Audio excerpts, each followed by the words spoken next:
President Trump mean when he says Republicans ought to nationalize voting? What does that look like in practice?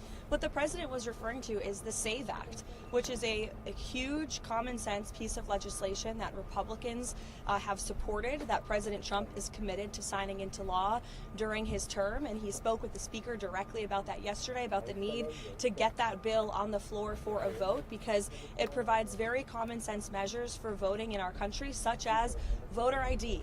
I don't think any rational person who's being honest with themselves would disagree with the idea of requiring citizens of this country to present an ID before casting a ballot in a federal election, or frankly in any election. And that's something the president wants to see happen. So that's what he was referring to. But to be clear, he does believe the states should oversee. The president believes in the United States Constitution. However, he believes there has obviously been a lot of fraud and irregularities that have taken place in American elections. And again, voter ID is a highly popular and common sense policy that the president wants to pursue, and he wants to pass legislation to make that happen for all states across the country. And just to follow up on that, he said specifically that they should take over elections in 15 states. Can you tell us what he meant by that? What 15 states he's referring to in terms of Republicans taking over elections?